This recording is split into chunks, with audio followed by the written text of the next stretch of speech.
as I was writing this last book, that was the question I was trying to confront. Is retail really over as we know it?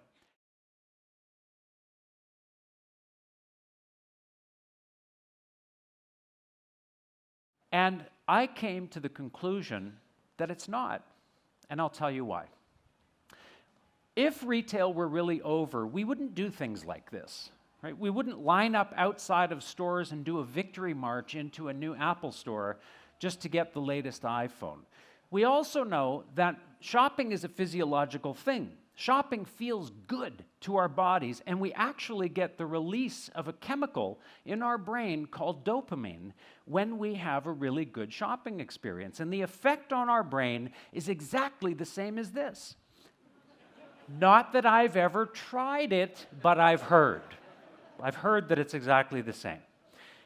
And if the store were really a dead concept, if stores were no longer viable, then the question is, why are all these online pure plays coming offline and opening up stores? And the answer, of course, is that they know they have to because they can't really fully actualize as a brand until they have a physical, maybe even an emotional connection with a consumer. They also know that as our lives become more and more driven by algorithms, as algorithms tell us who we should be friends with, or what we should buy, or what we should watch on television, or what we should listen to, or even who we should associate with in business, that there's nothing that can replace the magic of natural discovery when we just happen to walk into a store that absolutely enchants us, and we talk to people that we make a connection with.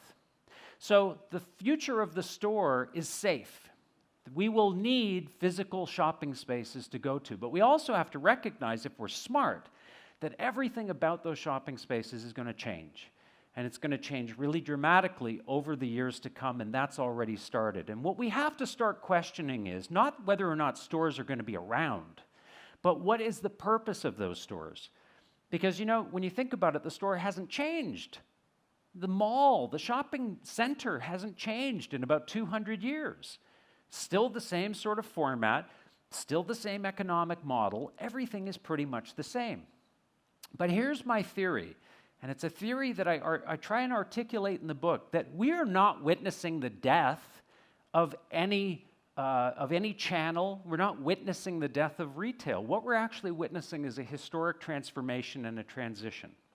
And the transition is that every form of media around us today is becoming a store.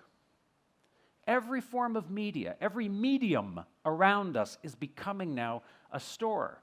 So what does that mean exactly? Well, what I mean by that is that the old role of media back in the day was to get us excited enough to go to a store, whether it was online or brick and mortar. You wanted to tell a brand story, talk about your products, and drive people to retail, right? And then the store just had to have the product in stock and sell it to the customer. But now that relationship is being short-circuited because every form of media now in the marketplace is a direct path to purchase. Physical magazines, you can buy from every page of those magazines because most of them are lined with QR codes or have some sort of connectivity associated with them. You can buy from a branded YouTube channel, from a piece of music, from a sound, from your social network, from the AI in your home, from your connected appliances, from your connected car. Everything is a direct portal to commerce. So the logical question is then, what's the purpose of a store? If the store is all around us and the biggest store in the world is on our mobile device, why do we need physical stores? And my answer to that is that the physical store is actually becoming media.